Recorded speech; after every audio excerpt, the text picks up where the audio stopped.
Mereka kembali lagi bersama kami di DG Financial. Kali ini kita akan membahas tentang saham CTRA atau Ciputra Development Tbk. Jadi di sini untuk laporan tahunannya ini sudah keluar. Di sini ada disebutkan untuk direktur utamanya yaitu Chandra Ciputra. Kemudian direkturnya yaitu Tulus Santoso. Untuk amalan kantor mereka ada di Ciputra World 1 di BS Bank Tower, lantai 39 Jalan Prof. Dr. Satrio, Jakarta. Nah, jadi itu untuk amalan kantor mereka. Lalu ini kita lihat, ya ini kita skip ya.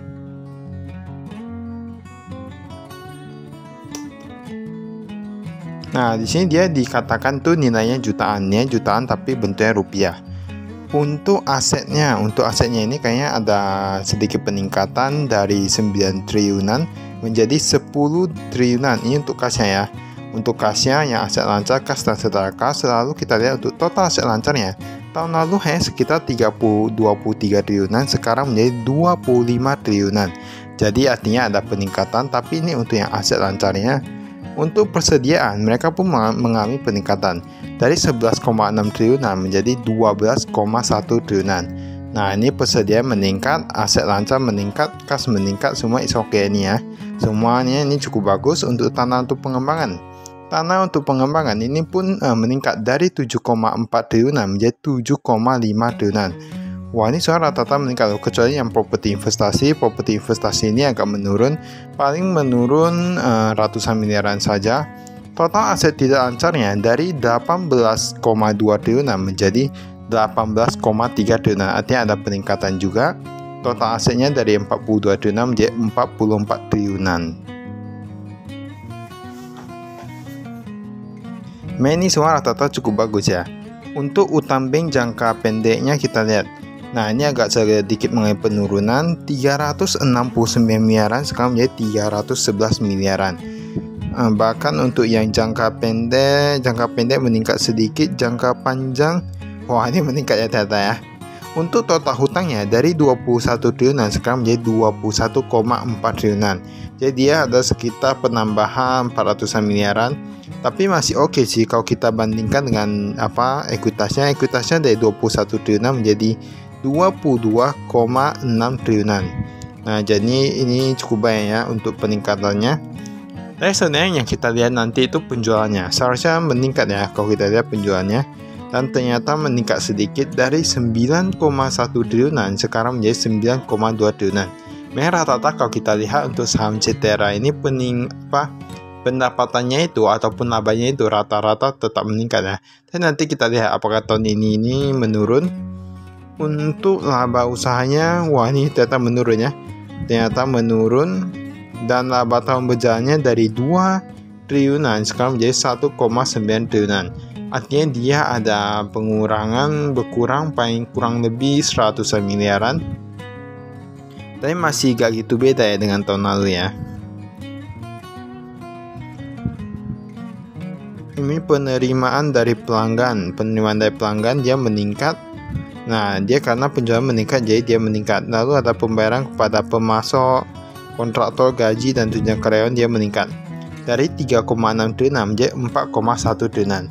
Nah, kalau kita lihat kayak gini sebenarnya gak gitu tahu khawatir sih. Mengapa? Karena dia pembayaran kepada pemasoknya itu bahkan dia meningkat. Pembayaran kepada pemasok meningkat, lalu persediaan meningkat. Nah, tentunya itu berarti labanya itu kalau kita lihat sebenarnya bukan berkurang dari tahun lalu. Bisa dibilang memang ini dia ada pindahkan bayar kepada pemasok, berarti dia berpikir untuk masa depan ya.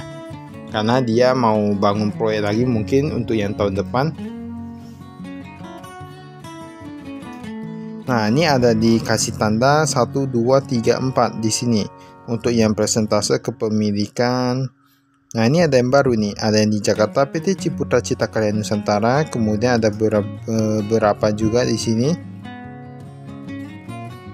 Nah, ini ada yang baru.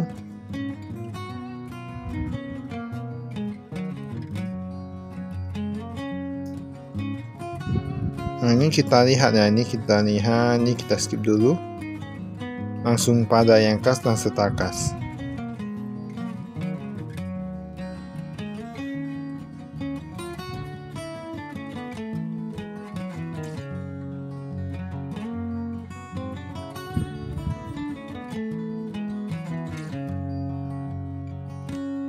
Ini tampaknya cukup panjang nih untuk laporan keuangannya, masalah laporan tahunannya ya. Jadi untuk yang masih awam di saham itu, untuk laporan tahunan itu biasa dia keluarnya setahun sekali. Lalu untuk laporan keuangannya itu sebenarnya dia dibagi menjadi 4. Ibaratnya setiap 3 bulan sekali dia ada keluar sebuah laporan keuangan namanya yang kuartal 1, lalu ada kuartal kedua, ketiga, dan untuk yang kuartal keempat mereka sudah dianggap menjadi laporan tahunan. Nah seperti itulah ya. Ini ada kas, ada yang di bank, deposito berjangka. Dan yang di bank ini peningkatannya cukup banyak ya. Dari 1,3 triliunan sekarang menjadi 3,4 triliunan. Ini luar biasa nih. Dan untuk yang deposito berjangka kita lihat ini agak mengalami penurunan dari 7,6 triliunan menjadi 7 triliunan. Total kas dan serta kas dia meningkat. Nah dari 9 triliunan dia meningkat menjadi 10 triliunan. Saya cukup bagus sih. Saya masih cukup bagus. Lalu ada dolarnya Amerika Serikat. Dia bahkan ada simpan deposito dalam dolar Amerika Serikat. Piutang usaha dari pihak ketiga. Nah ini piutang usaha dari pihak ketiga. Yang paling banyak yang piutang itu dari pendapatan pusat niaga dan kawasan komersial. Nah itu paling banyak ya piutangnya. Tapi sudah menurun sih. Dari 532 miliaran menjadi 518 miliaran. Dia bukan berarti kalau piutangnya itu lebih banyak di sini bukan berarti dia paling macet. Tetapi mungkin saja penjualannya paling banyak dari sana. Kalau kita lihat dari sini, dia bahkan lebih dari 61 hari dia sudah menurun. Hanya sekitar 32 miliaran dari 54 miliaran, berarti kan cukup bagus ya untuk cash flow-nya ya. Cukup bagus untuk cash flow-nya. Padahal ini kan apa ya, perusahaan properti gitu. Ini ada piutang lain-lain, ada piutang mitra operasi bersama. Wah ini semuanya sudah sedikit berkurang. Walaupun ada beberapa yang meningkat. Nah ini persediaannya ini meningkat paling banyak di aset pengembangan real estate, tanah, rumah hunian, dan ruko dan penyelesaian. Nah mereka paling banyak di sana. Lalu kita lihat ada uang muka juga. Uang muka pembelian tanah agak sedikit berkurang. Ini kita skip. Ini yang investasi mereka pada entitas asosiasi.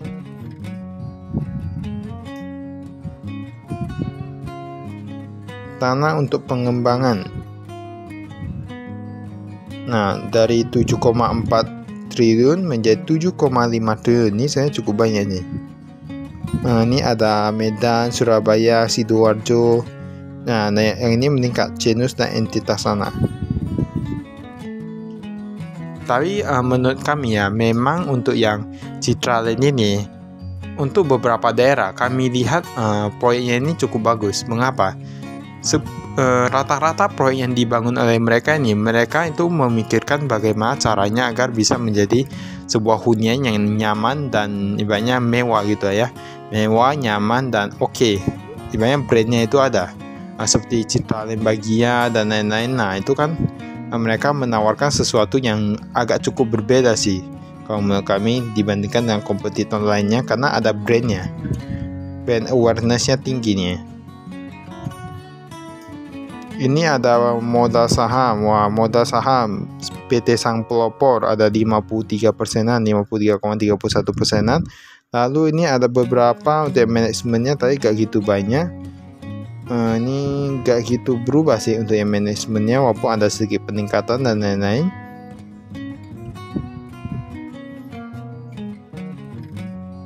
Nah ini dari real estate, dari sewa dan lain-lain. Pendapatannya itu paling banyak masih dari real estate. Kemudian yang kedua itu dari sewa. Nah dari sewa ya. Tapi labanya ini dia gak paparkan ya. Ibaratnya labanya yang paling banyak, ibaratnya bukan laba yang paling banyak. Biasa kalau laba itu paling banyak dari yang penjualan yang paling banyak. Cuman kalau kita lihat ini, kami perlu lihat itu perbandingan antara penjualan dan dengan laba yang dihasilkan dari sebuah bidang tertentu ya. Baiklah, itu saya dari kami. Sekian dan terima kasih. Saya investasi.